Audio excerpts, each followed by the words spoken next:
സ്വീകരിക്കട്ടെ. ഈശോ സ്നേഹമുള്ളവരെ, ഇന്ന് പെസഹാവ്യാഴമാണ്. ഈശോ പരിശുദ്ധ കുർബാന സ്ഥാപിച്ച ദിവസമാണ്.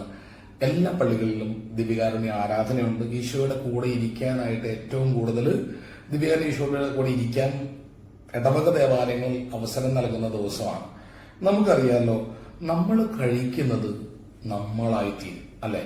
ചെറുപ്പം മുതൽ ഞാൻ കഴിച്ചതാണ് എന്റെ ശരീരത്തിൽ കാണുന്നതല്ല. ഈശോ എന്തുകൊണ്ടാണ് അപ്പമായത്, ഭക്ഷണമായത്? നമ്മളായി തീരാൻ വേണ്ടിയിട്ടാണ്, നമ്മിലോടൊന്നായി തീരാൻ വേണ്ടിയിട്ടാണ് ഈശോ അപ്പമായത്. അപ്പം ഇതൊരു വലിയ കൃപയുടെ നിമിഷമാണ്. അപ്പൊ നമ്മൾ ഇന്ന് ഈശോയുടെ കൂടെ ഇരിക്കുമ്പോൾ ഈശോ എന്നോട് ഒന്നായി ചേരാൻ വേണ്ടി കുർബാനയായിട്ട് വന്നപ്പോൾ ഞാൻ നടത്തിയിട്ടുള്ള അശുദ്ധമായ വിശുദ്ധ കുർബാന സ്വീകരണങ്ങൾ ഓർത്ത് മാപ്പ് ചോദിക്കണം. നമുക്കൊരു കോൺഫിഡൻസ് ഉള്ള യേശു ക്രിസ്തു ഇന്നലെയും ഇന്നും എന്നും ഒരാളാണ്. അപ്പൊ അതുകൊണ്ട് ഈശോയുടെ കൂടി ഇരുന്നിട്ട് പറയണം, ഇന്നലകളിൽ എന്റെ ഭാഗത്തുനിന്ന് വന്നിട്ടുള്ള പരിശുദ്ധ കുർബാന സ്വീകരണത്തിലെ പാകപ്പിഴകൾക്ക് മാപ്പ് ചോദിക്കുന്ന കർത്താവെ, പക്ഷെ ആ കുർബാനയുടെ ഫലം എന്നിൽ നീ വീണ്ടും പുനരുജ്ജീവിപ്പിക്കണമേ എന്ന് പ്രാർത്ഥിക്കണം. ഒന്ന് ഉജ്ജീവിപ്പിക്കാൻ വേണ്ടി ആത്മാർത്ഥമായിട്ടൊന്ന് പ്രാർത്ഥിക്കണം. പിന്നെ നമ്മൾ ശ്രദ്ധിക്കേണ്ട പ്രധാനപ്പെട്ട ഒരു കാര്യമാണ് അതുപോലെ തന്നെ നമ്മൾ ശ്രദ്ധിക്കേണ്ട വളരെ പ്രധാനപ്പെട്ട കാര്യമാണ്, നമ്മൾ മാത്രമല്ല പരിശുദ്ധ കുർബാന സ്വീകരിച്ചിട്ടുള്ളത്. നമ്മളുടെ അപ്പനപ്പൂപ്പന്മാരായിട്ട് നമ്മുടെ കുടുംബത്തിലേക്ക് വിശുദ്ധ കുർബാന സ്വീകരിച്ചിട്ടുണ്ട്.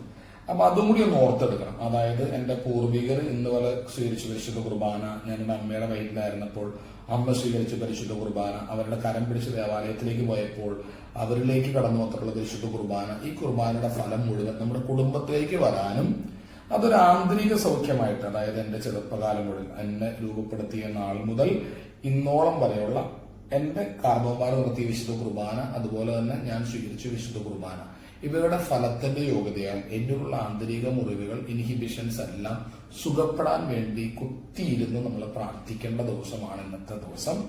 ഈശോ അത് ചെയ്തു തരും. വിശുദ്ധ കുർബാനയാണ് ഏറ്റവും പവർഫുൾ പ്രയർ.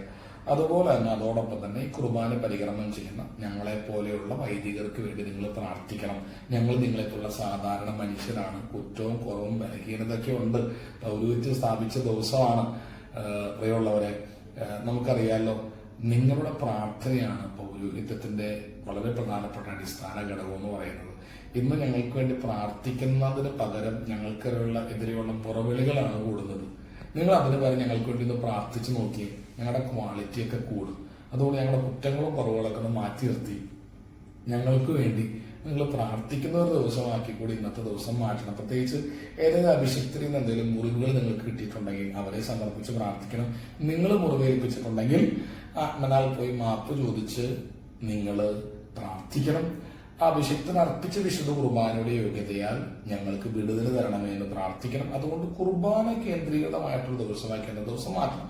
അതോടൊപ്പം തന്നെ ഒരു പ്രശ്നം ഇത്തിരി ഫണ്ണിയായിട്ട് തോന്നും, എങ്കിലും ഞാൻ പറയാണ്, നമ്മുടെ മൂക്ക്, നമ്മൾ വിചാരിക്കും മൂക്ക് അത്ര പ്രധാനപ്പെട്ടതല്ലെന്ന് വിചാരിക്കും. ശരിക്കും മൂക്ക് പ്രധാനപ്പെട്ട, കാരണം ദൈവത്തിന്റെ ജീവശ്വാസം ഊതിയത് നമ്മുടെ നാസാരന്ധ്രങ്ങളിലേക്കാണെന്നാണ് പറയുന്നത്.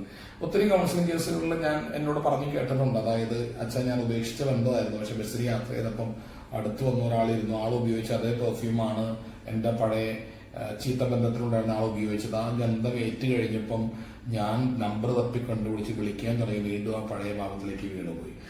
ഇന്ന മണമേറ്റപ്പോൾ അശുദ്ധ ചിന്തകൾ എന്നിലേക്ക് കടന്നു വന്നു. കാരണം ഞാൻ ഒരു കോണ്ടാക്സിൽ ഇതേ മണം എനിക്ക് കിട്ടിയിട്ടുണ്ട്.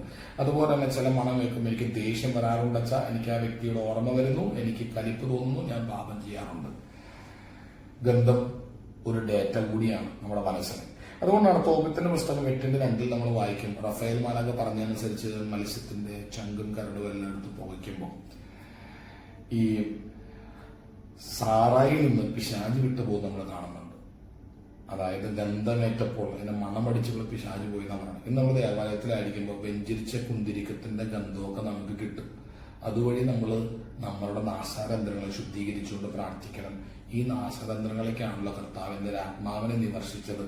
ഈശോയെ, എന്നിലേക്ക് കടന്നിട്ടുള്ള എന്റെ ഘ്രാണത്തിലൂടെ എന്റെ ശ്വസിക്കലിലൂടെ എന്നിലേക്ക് കടന്നു വന്നിട്ടുള്ള തെറ്റായ എന്തെങ്കിലും ഡേറ്റ ഉണ്ടെങ്കിൽ, എന്റെ പാപത്തിലേക്ക് വലിച്ച് താഴെയിടാൻ പറ്റുന്ന രീതിയിൽ എന്തെങ്കിലും ഡേറ്റ ഉണ്ടെങ്കിൽ അതുകൊണ്ട് ശുദ്ധീകരിച്ച് തരണമെന്ന് ആത്മാർത്ഥമായിട്ട് നമുക്ക് ഇന്നത്തെ ദിവസം പ്രാർത്ഥിക്കാം. ഞങ്ങൾക്ക് വേണ്ടി പ്രാർത്ഥിക്കാൻ മറക്കരുത്. ആന്തരിക സൗഖ്യത്തിന് നല്ല ദിവസമായിട്ട് മാറട്ടെ. ഈശോ ശരിയാക്കി സ്വീകരിക്കട്ടെ.